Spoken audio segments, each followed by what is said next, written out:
Bismillahirrahmanirrahim. Assalamualaikum warahmatullahi wabarakatuh. Alhamdulillah, alhamdulillahil hannanil mannan, wassalatu wassalamu ala sayyidina Muhammadin al-mustafa min adnan wa ala alihi wa sahbihi ala mamarril ayyami wasyuhuri wadduhuri wal azman. Allahumma salli wa sallim ala sayyidina Muhammadin tibbil qulubi wa dawaiha wa afiyatil abdani wa shifaiha wa nuril absari wa diyaiha wa qutil arwahi wa ghidaiha wa ala alihi wa sahbihi wa sallim. Rabbi shrah li sadri wa yassir li amri wahlul 'uqdatam min lisani yafqahu qawli wa saddid lisani wahdi qalbi bijahin nabiyyi was sahbi wal ali. Dusturukum ya ahlat tarki wa ya ahlan nawbah wa ya ahlal halli wal 'aqdi wa hum yamudduna wa yu'inuna. Nawaina ma nawahu aslafuna as-salihun, amma ba'd. Ma'asyiral hadirin, ma'asyiral aba wal ummahat, rahimani wa rahimakumullah. Alhamdulillah, bersyukur kita kepada Allah Subhanahu wa ta'ala atas segala karunia nikmatnya.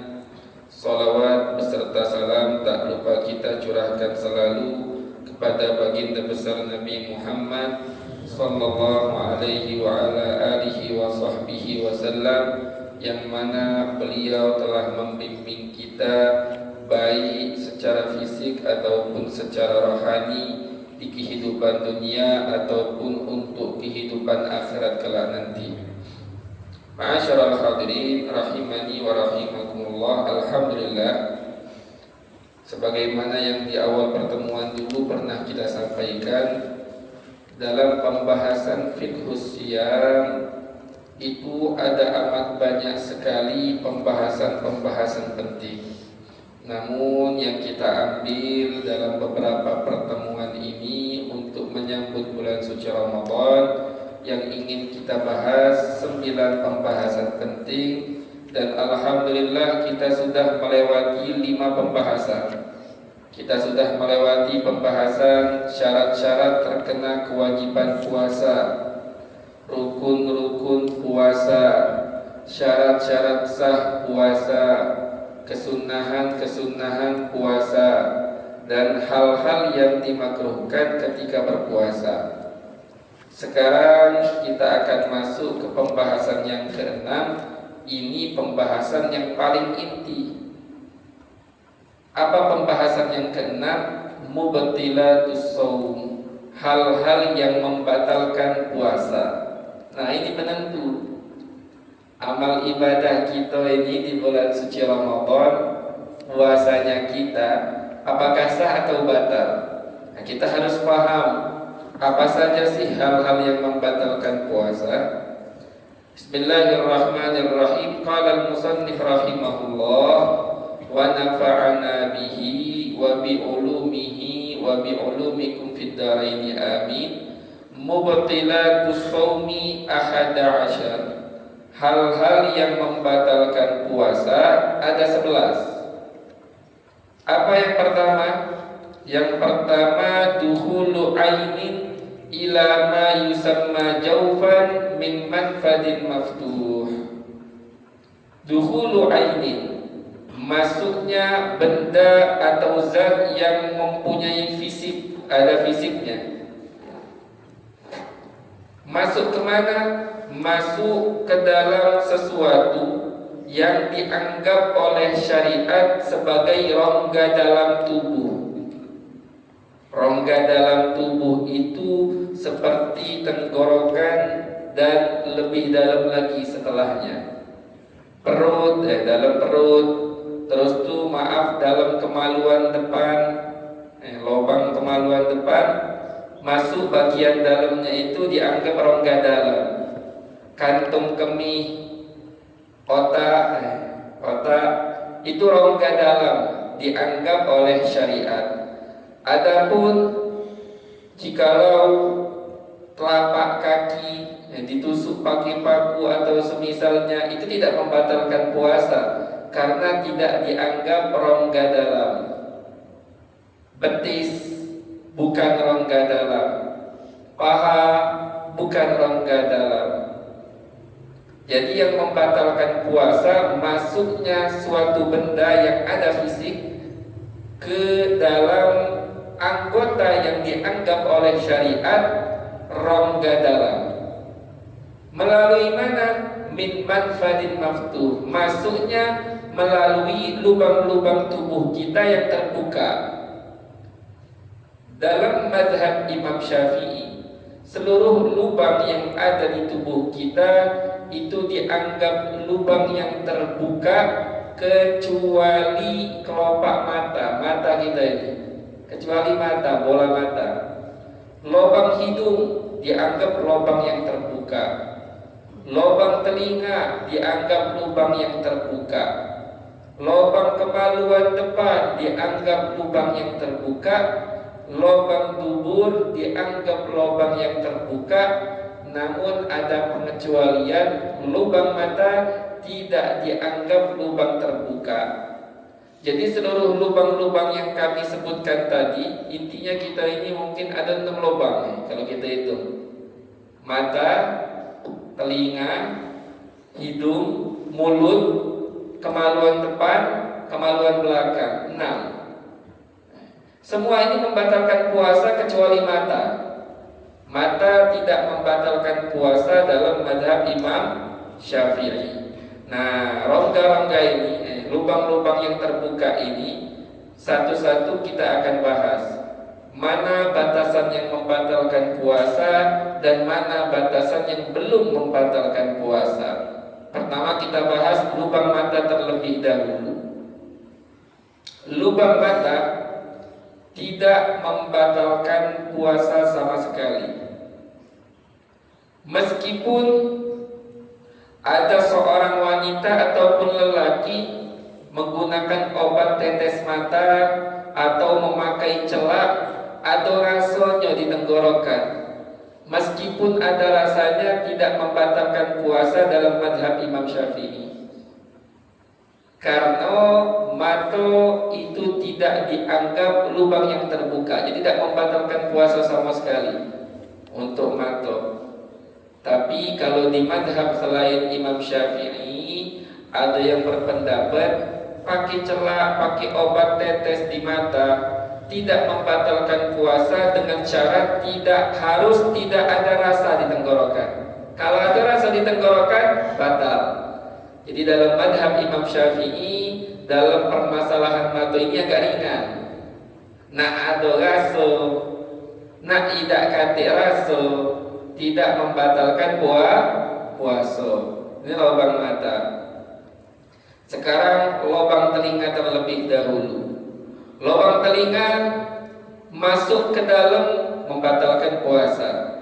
Mana batasan mulai membatalkan puasa? Mulai dari lubang yang tidak terlihat lagi oleh pandangan mata kita. Mulai gelap, tidak kelihatan lagi. Mulai dari area tersebut ada sesuatu yang masuk, batal puasa. Sebelum itu masih di pinggir-pinggiran ini, atau lubang yang masih kelihatan sama mata kita, jikalau masuk sesuatu yang ada fisiknya tidak membatalkan puasa. Jadi kalau ada yang bertanya, apa hukum menggunakan katembat atau korek kuping kalau bahasa Palembangnya? Katembat pas lagi di siang hari Ramadan ketika berpuasa. Apa hukumnya? Kalau belum sampai bagian dalam, bagian yang tak terlihat, tidak membatalkan puasa. Tapi kalau sudah sampai ke bagian yang tidak terlihat oleh mata, membatalkan puasa. Kemudian permasalahan yang sering ditanya juga, obat tetes telinga. Obat tetes telinga. Obat tetes telinga Jikalau ditetes masuk ke dalam, itu membatalkan puasa. Namun ini yang kita jelaskan ini pendapat mu'tamad, pendapat yang kuat dalam madhab Imam Syafi'i. Ada pendapat satu lagi dalam madhab Imam Syafi'i juga. Pendapat kedua ini pendapatnya Al-Imam Al-Ghazali rahimahullahu ta'ala. Beliau berpendapat bahwasannya lubang telinga bukan termasuk lubang yang membatalkan puasa. Jadi kalau ada orang telinganya sangat sakit, mau tak mau harus ditetes dengan obat tetes atau semisalnya, atau harus dikorek atau semisalnya, silahkan ikuti pendapat Al-Imam Al-Ghazali biar tidak terkena dosa. Namun nanti setelah bulan suci Ramadan selesai, di luar bulan suci Ramadan, untuk lebih wara', lebih berhati-hati qada puasa hari tersebut, agar puasa kita sah menurut seluruh pandangan ulama. Jadi penting ini penting. Wara' dalam beribadah itu sangat penting. Dalam hadis disebutkan, andai kata kalian sholat, saking banyaknya sholat, saking banyaknya nunduk, itu sampai pecah papan yang sudah bungkuk. Banyak puasa sekiranya saking kurusnya becak tali gitar. Lam yataqabbalillahu dzalika minkum illa biwara'in hajiz. Tak bakal Allah terima ibadah kita tersebut kecuali ibadah itu dilandasi dengan wara' yang menjadi penghalang antara dia dan ketidakabsahan amal ibadah tersebut. Jadi wara' sangat penting. Ini yang kedua lubang telinga. Lubang mata sudah kita bahas, lubang telinga alhamdulillah sudah kita bahas. Kemudian yang ketiga, lubang mulut terlebih dahulu. Karena lubang mulut ini sangat banyak permasalahan. Karena kita ini makan minum dari mulut. Lubang mulut banyak permasalahan di situ. Permasalahan yang ingin kami sampaikan batasannya terlebih dahulu. Mana batasan mulai membatalkan puasa? Batasannya huruf H, makhraj huruf H, di tengah-tengah tenggorokan, huruf H. Setelah huruf H ada sesuatu masuk melebihi makhraj huruf H, membatalkan puasa. Kalau belum melebihi makhraj huruf H, belum membatalkan puasa. Patokannya H, H kecil, bukan H, H kecil, H ain, makhraj H. Nah, ada beberapa permasalahan. Yang pertama, apa hukum menelan air liur? Hukum menelan air liur itu tidak membatalkan puasa dengan 3 syarat. Yang pertama, air liur sendiri, bukan air liur lain. Air liur pasangan atau semisalnya itu membatalkan puasa. Kemudian syarat yang kedua, air liur ini murni tanpa campuran. Kalau ada campuran permen karet, nah lain cerita, batal puasanya. Atau campuran kopi atau semisalnya, batal puasanya. Kemudian syarat yang ketiga, air liur yang dia telan itu belum keluar dari batasan mulutnya. Kalau air liur yang sempat keluar kemudian dia masukkan lagi, dia telan, itu membatalkan puasa. Nah, syarat yang ketiga ini perlu diperhatikan ya. Terlebih khusus dalam permasalahan kalau ada yang nak jahit masukkan benang ke jarum jahit. Kadang untuk menggampangkan masukkan tali benang itu seperti ini dulu. Ini sudah keluar, dimasukkan lagi. Kalau andai kata ditelan, air liur tersebut itu membatalkan puasa. Ini perlu diperhatikan, tali benang itu. Kemudian yang perlu diperhatikan juga masalah siwak. ujung siwak. Menggunakan siwak di bulan suci Ramadan dalam madhab Imam Syafi'i itu disunnahkan sampai masuk waktu zuhur. Mulai waktu zuhur baru makruh. Nah, barang siapa yang hendak menggunakan siwak, ada satu hal yang perlu diperhatikan. Kalau siwaknya terlalu basah, sekiranya kalau ujung siwak itu ditekan ada cairan yang naik menggenang, jikalau dipakai siwak tersebut dan air liur atau cairan yang ada di ujung siwak itu masuk ke dalam mulut, ditelan, itu membatalkan puasa. Tapi kalau andai kata ujung siwak itu cuma lembab dikit, ditekan tidak ada cairan yang naik, dia menggunakan siwak tersebut, tidak masalah, tidak membatalkan puasa. Ini perlu diperhatikan dalam permasalahan siwak. Jadi kalau nak bersiwak, himbauan kami silahkan sebelum waktu zuhur, dari pagi sampai waktu zuhur, silahkan, itu disunnahkan ketika saat puasa. Namun yang perlu diperhatikan, kalau bisa bawa tisu atau bawa sapu tangan, agak keringkan terlebih dahulu. Dikhawatirkan kalau kita tak keringkan sedikit, ada cairan yang menggenang di atas itu masuk ke dalam mulut kita, lalu kita telan, batallah puasa kita. Ini yang perlu diperhatikan. Jadi yang pertama permasalahan air liur. Kemudian yang kedua, masalah dahak. Dahak apakah membatalkan puasa?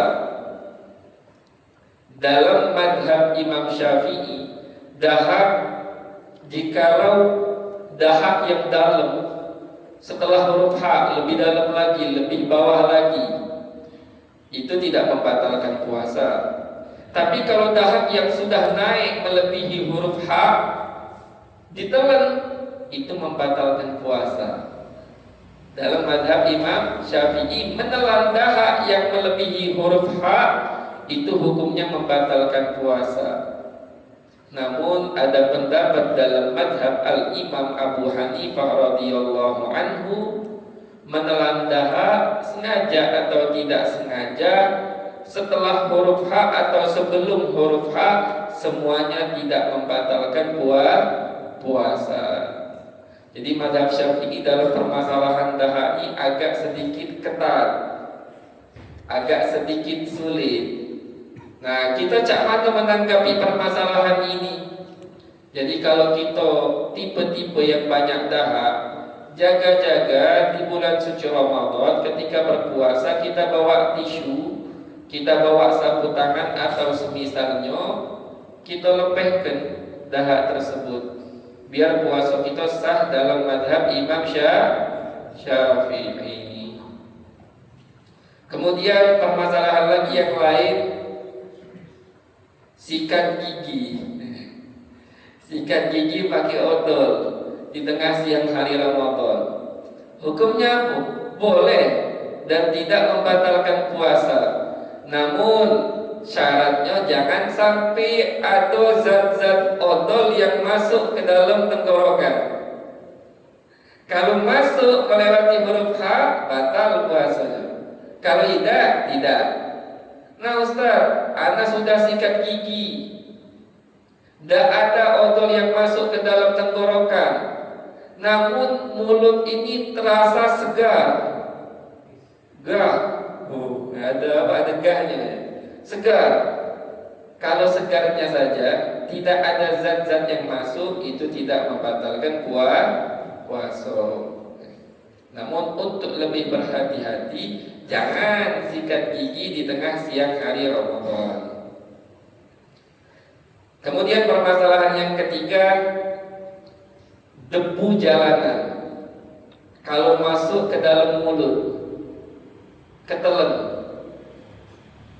Debu jalanan itu tidak membatalkan puasa, meskipun sengaja buka mulut, sambil bawa motor, sambil buka mulut, masuk debu sebanyak itu, tidak membatalkan puasa. Debu jalanan tidak membatalkan puasa meskipun sengaja buka mulut. Meskipun tak kata juga kenyang. Tidak kenyang, tidak memang kena haus. Mungkin kalau andai kata agak kering tambah haus.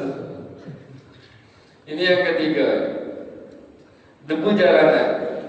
Kemudian permasalahan yang keempat seputar mulut juga yang ingin kami sampaikan, masalah orang pakai oksigen. Ada yang dari mulut, ada yang dari hidungnya. Pakai oksigen. Pakai oksigen itu membatalkan puasa atau tidak? Kalau cuma udara tanpa campuran obat yang ada fisiknya, tidak membatalkan puasa. Namun jikalau ada campuran obat yang ada fisiknya, itu membatalkan puasa. Permasalahan juga yang kelima seputar mulut, menggunakan obat semprot asma. Nah, orang yang sakit asma itu kesian, pakai obat semprot asma, disemprot. Nah, obat semprot asma ini membatalkan puasa atau tidak? Itu ada khilaf, perbedaan pendapat antara ulama. Ada yang mengatakan tidak membatalkan puasa karena tidak ada fisiknya. Tapi kebanyakan ulama mengatakan membatalkan puasa. Itu ada fisiknya, tipis-tipis nih. Ada campuran obat dikit tapi tipis nih. Jadi ada khilaf antara ulama tentang obat asma. Kebanyakan ulama belakangan ini mengatakan hukumnya membatalkan puasa. Nah sekarang lagi darurat Ustaz, lagi darurat, sakit, capek, sulit.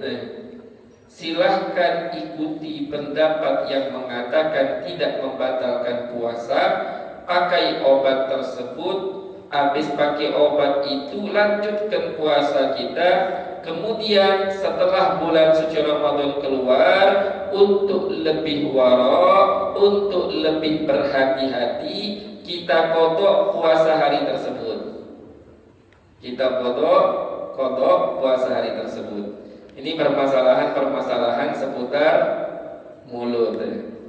Sekarang kita masuk ke dalam permasalahan seputar hidung. Lubang hidung, mana batasan yang membatalkan puasa? Batasan yang membatalkan puasa pada lubang hidung, ujung batang hidung, ujung terakhir pangkal sini. Lewat sini batal puasa. Masih di sini belum batal, atau lebih atas lagi belum batal. Kalau belum sampai melewati batang hidung secara keseluruhan, belum membatalkan puasa. Nah, ada beberapa permasalahan dalam hidung ini. Yang pertama masalah ingus, flu, ingus, atau ingus atau lendir atau semisalnya. Itu jikalau yang masih di daerah otak sini, di atas hidung, itu tidak masalah, tidak membatalkan puasa. Namun jikalau ingus yang sudah berada di batang hidung ditarik sampai melewati batas ujung batang hidung, itu membatalkan puasa dalam mazhab Imam Syafi'i. Jadi menelan ingus, menarik ingus sampai melewati ujung batang hidung, dalam mazhab Imam Syafi'i membatalkan puasa. Namun ada pendapat dalam madhab Imam Abu Hanifah radhiyallahu anhu, beliau mengatakan itu tidak membatalkan puasa. Jadi madhab Imam Syafi'i ini masalah dahak sama masalah ingus itu agak ketat. Tapi dalam madhab Imam Abu Hanifah pendapat beliau agak ringan. Jadi kita kalau tipe-tipe yang sering flu, kami pun sering flu lagi bulan puasa, usahakan kita bawa tisu atau bawa sapu tangan atau semisalnya. Jika tidak mampu darurat, silahkan ikuti pendapat Imam Abu Hanifah. Namun kalau bisa kita lebih hati-hati, jangan sampai ditelan sama sekali, biar puasa kita sah menurut seluruh pandangan ulama. Kemudian permasalahan yang kedua ingin kami sampaikan juga seputar hidung ini. Pakai inhaler kayak fix, apalagi macam-macam zaman sekarang ini. Dihirup, baunya dihirup, biar seger nafasnya, atau biar flu-nya ini agak membaik atau semisalnya. Apa hukumnya? Hukumnya tidak membatalkan puasa. Kenapa tidak membatalkan puasa? Karena yang kita cium cuma aromanya, tidak ada fisik yang masuk ke lubang hidung dan melewati batas ujung hidung. Ini untuk permasalahan kayak fix dan semisal fix inhaler itu. Sudah, lubang mata sudah kita bahas, lubang telinga sudah, lubang mulut sudah, lubang hidung sudah. Sekarang kita masuk ke pembahasan selanjutnya, lubang kemaluan depan. Kita bahas yang laki-laki terlebih dahulu. Lubang kemaluan laki-laki, jikalau ada sesuatu yang masuk dari depan, masuk itu membatalkan puasa. Nah, batasan yang membatalkan puasa mulai mana? Maaf, ini hukum. Kita harus jelaskan. Lubang yang nampak ketika kemaluan digerak-gerakkan, lubang yang nampak ketika kemaluan digerak-gerakkan, nampak oleh mata, kita bisa melihatnya, area situ belum membatalkan puasa. Bagian lubang yang tidak terlihat mata lagi, dari situ baru mulai membatalkan puasa. Atau sebagian sakit itu ditembak dari situ pakai laser atau pakai apa? Ngomongin sakit kencing batu atau sakit yang lain-lainnya, ada yang menggunakan seperti itu. Nah, intinya batasan tersebut perlu kita pahami, mana batasan yang membatalkan puasa dan mana batasan yang tidak membatalkan puasa. Nah, kemudian maaf, kemaluan depan wanita.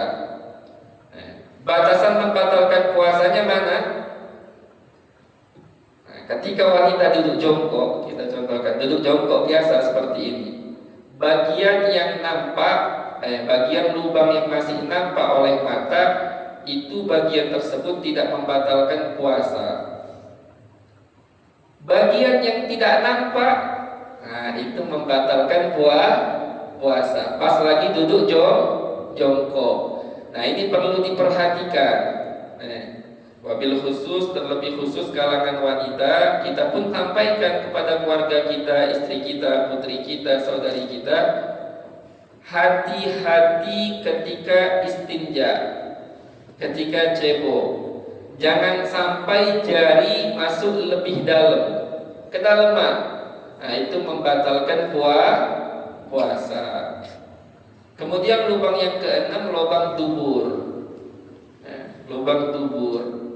Lubang dubur membatalkan puasa atau tidak membatalkan puasa? Lubang dubur membatalkan puasa. Batasan yang membatalkan mana? Maaf, ketika duduk jongkok, karena ada lubang. Nah, dan dilemaskan, bukan dikatup. Dilemaskan. Bagian yang masih nampak itu bagian yang tidak membatalkan. Bagian yang tidak nampak itu batal. Kalau ada sesuatu yang masuk, batal. Nah, perlu diperhatikan juga ketika cebok dari buang air besar di siang hari Ramadan. Hati-hati jangan sampai jarinya masuk sampai ke area yang tidak terlihat ketika duduk jongkok dan lubangnya tidak dikatup. Jangan sampai masuk ke area yang tidak kelihatan. Jikalau masuk ke area yang tidak kelihatan, itu bisa membatalkan puasa. Kalau ceboknya pakai sabun, boleh, silahkan. Yang penting jangan sampai masuk ke area yang sudah tidak terlihat lagi oleh mata. Nah, ini 6 lubang ini penting untuk kita pahami batasan-batasan yang membatalkan puasanya. Sebelum kita masuk ke hal yang kedua, hal yang membatalkan puasa, ada permasalahan jarum suntik, jarum akupuntur, atau bekam atau semisalnya, intinya jarum, atau infus, intinya jarum, menusuk jarum ke anggota-anggota tubuh ketika berpuasa, ada kalanya jarum itu ada isi cairan, obat atau semisalnya, atau untuk nutrisi. Kalau yang ada cairan yang dimasukkan, suntikan atau infus atau jarum yang di situ ada sesuatu yang dimasukkan ke dalam tubuh, nah ini ada perbedaan pendapat antara ulama. Ada ulama yang mengatakan batal secara mutlak, yang mengatakan ini seorang mufti besar di negeri Yaman, kota provinsi Hadramut, kota Tarim, Syekh Salim Sa'id Bukair. Berapa puluh tahun yang lalu beliau ahli fatwa, mufti di kota Tarim. Beliau berpendapat suntikan yang ada cairan yang dimasukkan ke dalam tubuh, baik berupa nutrisi atau untuk obat atau untuk apapun, itu membatalkan puasa secara mutlak. Pendapat kedua, ada yang mengatakan tidak batal secara mutlak. Ada pendapat ketiga mengatakan jikalau tujuan dimasukkan cairan tersebut tujuannya untuk nutrisi, batal, untuk diberi makan, batal. Namun jika tujuannya untuk mengobati, tidak batal. Ala kulli hal, gimana pun keadaannya, kita ambil pendapat yang paling warok, yang paling berhati-hati.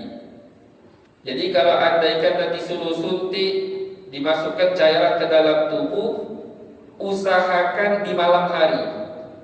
Namun jikalau tidak bisa, darurat harus di siang hari Ramadan, silahkan ikuti pendapat yang mengatakan tidak membatalkan puasa.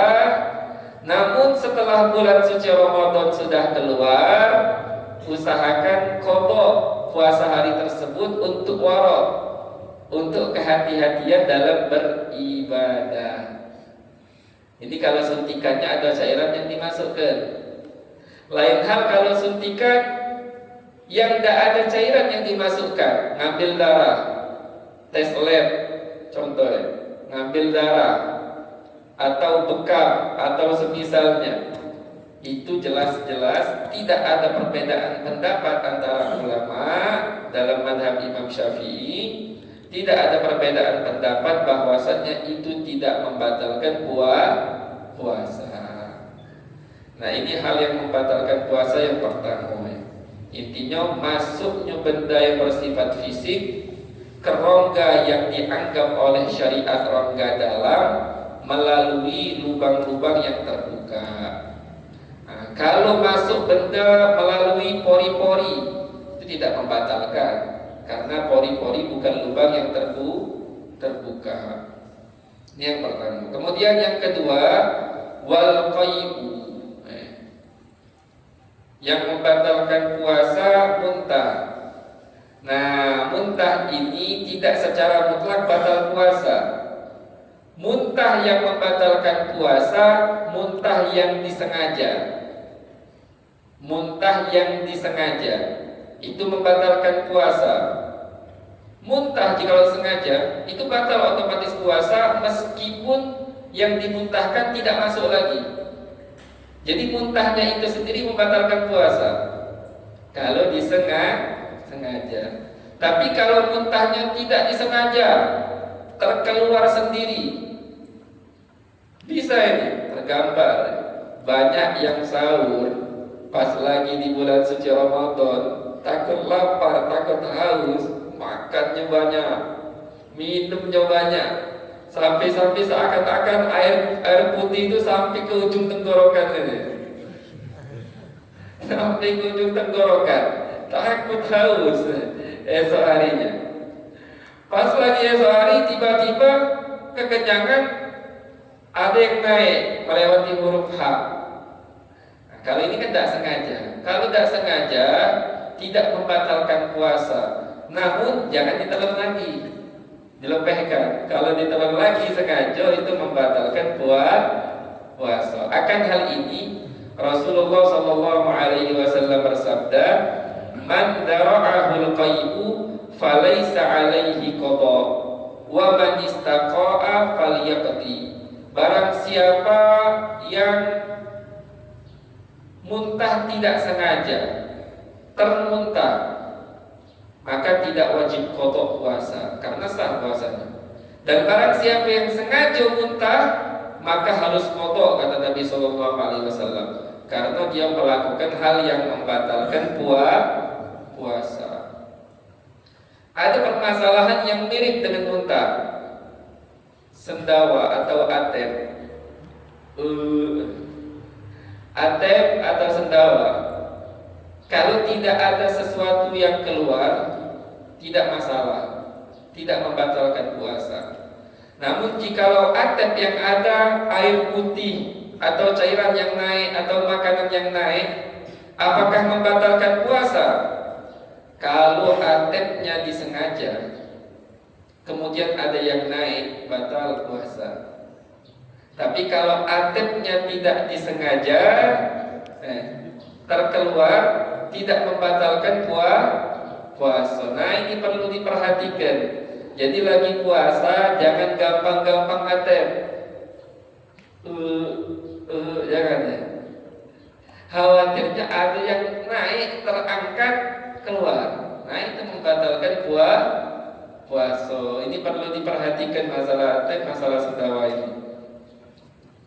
Kemudian juga penting juga ingin kami sampaikan masalah kalau ada lalat atau nyamuk atau hewan-hewan kecil masuk ke mulut kita melewati huruf H, tidak sengaja termasuk, itu tidak batal puasa. Tapi jangan dimuntahkan. Kalau dimuntahkan sengaja dikeluarkan, itu batal puasanya. Itu batal puasanya. Ustaz, takut sakit, lalat warna hijau dulu. Uji katanya apa? Kalau warna hijau itu lebih kotor ya. Lalatnya warna hijau besar dulu masuk mulut nih. Kalau takut kena sakit, takut darurat, silahkan keluarkan. Tidak berdosa mengeluarkannya, tapi puasanya batal. Puasanya tetap batal. Sudah, tidak usah takut. Baca Bismillahirrahmanirrahim. La yadurru ma'asmihi syai'un fil ardi wala fis sama wa huwas samiul alim. Insyaallah tak bahaya.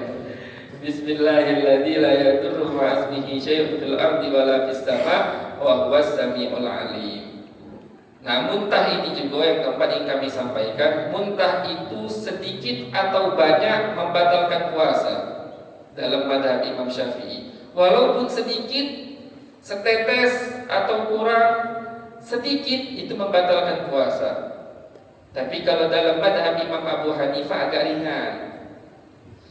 Muntah yang membatalkan puasa kalau muntahnya memenuhi mulut banyak baru batal. Kalau sedikit tidak batal. Ini yang kedua ya, baik muntah. Kemudian yang ketiga yang membatalkan puasa, jima. Jima membatalkan puasa. Kadang membatalkan puasa kalau jima, kalau laki-laki. Kalau sudah masuk, sekadar kepala kemaluan, batal. Kalau belum sampai, baru setengah, belum batal. Kalau untuk wanita sedikit sudah batal. Nah, untuk membatalkan puasa dengan jima ini sanksinya berat.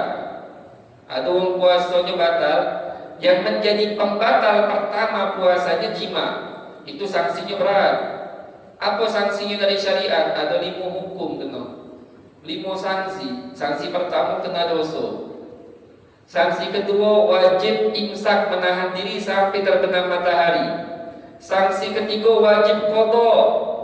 Sanksi keempat pemerintahan, pemimpin, imam wajib memberikan pelajaran efek jerah. Hukuman yang memberikan efek jerah.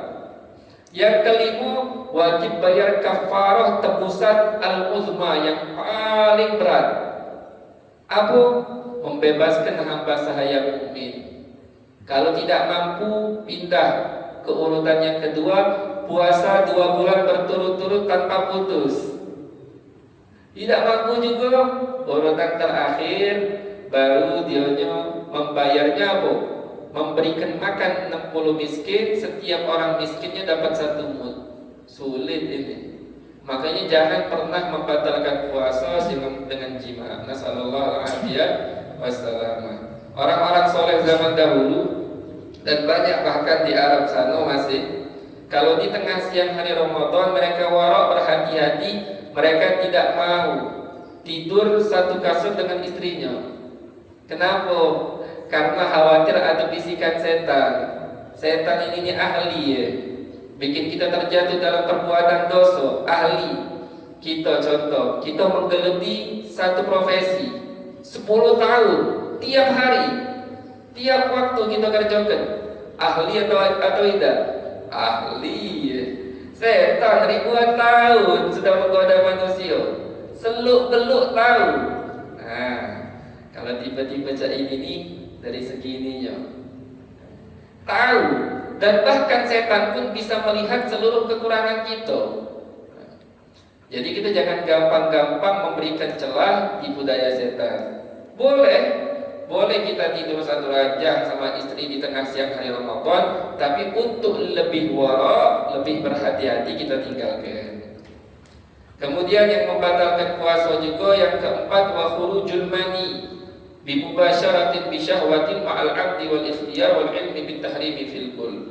Keluar cairan mani. Nah, ini perlu kita bahas. Keluarnya cairan mani ini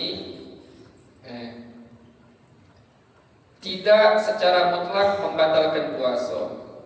Perlu kita rincikan. Keluar mani kalau ada tujuan sengaja, memang pengen mengeluarkan mani, itu baru batal puasa. Pakai cara apapun. Kalau ada tujuan kesengajaan ingin mengeluarkan mani, batal puasa. Meski pakai cara apapun batal. Sentuh atau apa batal.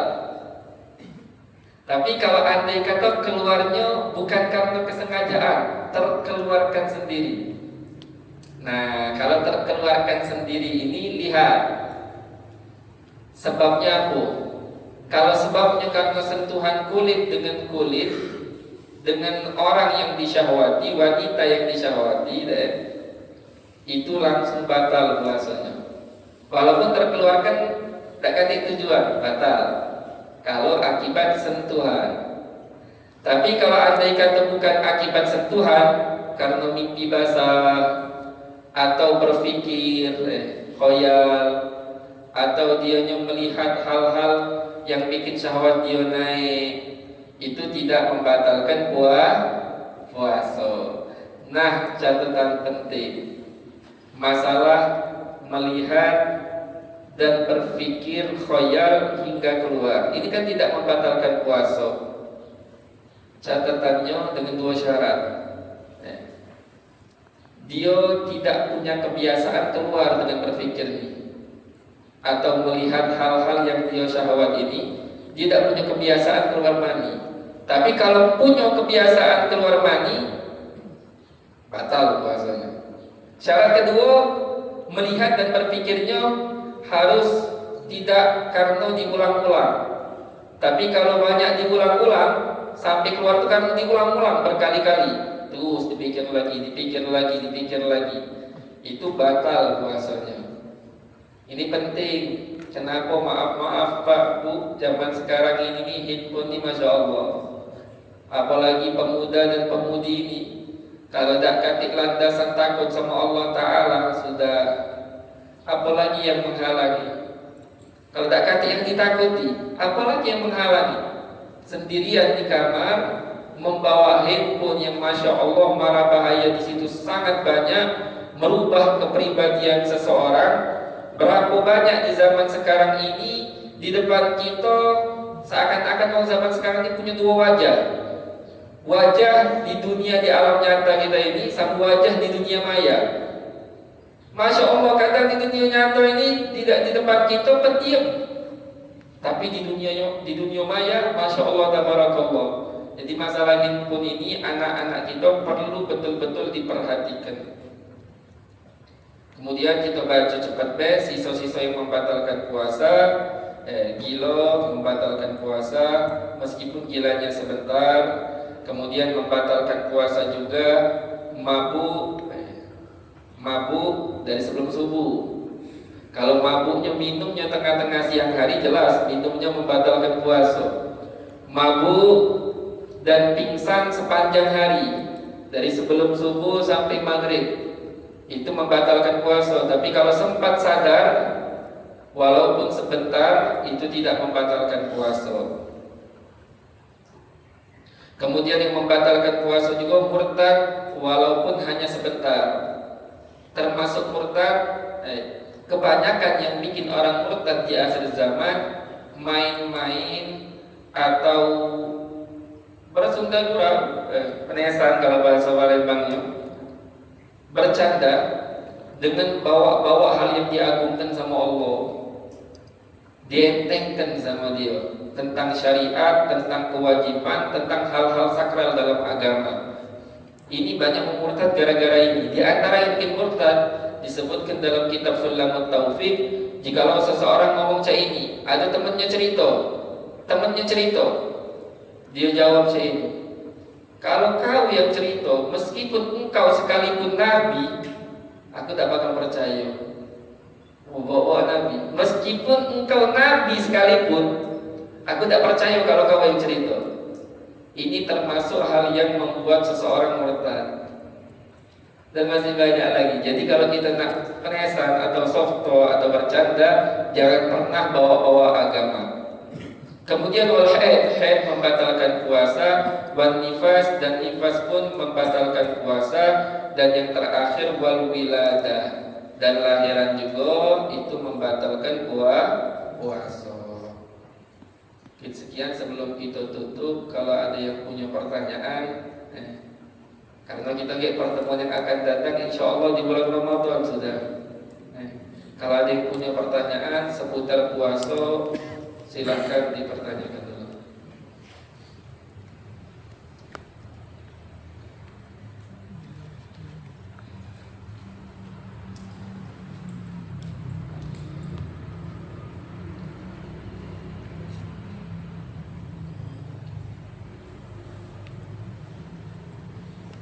Kalau tidak ada, sebelum kita tutup, kita bacakan terlebih dahulu Al-Fatihah Syifa dan juga doa syifa untuk guru kita, ustaz kita Al-Ustaz Dadi bin Haj Abdul Rahman yang masih di ruang ICU. Semoga Allah Subhanahu wa taala menyembuhkan beliau, sembuh total, sempurna, diangkat seluruh penyakit, sehat afiat, bermanfaat untuk seluruh umat. Al-Fatihah ala niyah Allah yashfi al-Ustaz Zaki bin Haj Abdul Rahman shifaan tamman, shifaan ajilan, shifaan la yughadiru ba'dahu saqaman wala alama, ala hadhihi niyah wa kulli niyatin salihah, wa ila hadratin Nabi Muhammadin sallallahu alaihi wasallam bisirril Fatihah. A'udzu billahi minasyaitonir rajim. Bismillahirrahmanirrahim. Alhamdulillahi rabbil alamin, arrahmanir rahim, maliki yaumiddin. Iyyaka na'budu wa iyyaka nasta'in. Ihdinas siratal mustaqim. Siratal ladzina an'amta 'alaihim ghairil maghdubi 'alaihim waladdallin. Amin. Bismillahirrahmanirrahim. Alhamdulillahi rabbil alamin. Allahumma salli wa sallim ala sayyidina Muhammadin tibbil qulubi wa dawaiha wa afiyatil abdani wa shifaiha wa nuril absari wa diyaiha wa qutil arwahi wa ghidaiha wa ala alihi wa sahbihi wa sallim. Allahumma rabban nas adhibil bas ishfi al-Ustaz Zaki bin Rahman shifaan tamman, shifaan ajilan, shifaan la yughadiru ba'dahu saqaman wala alama. Bihaqqi rabbana atina fid dunya hasanah wa fil akhirati hasanatan wa qina adzaban nar. Wa bihaqqi ya rabbana atarafna bi annana qatarafna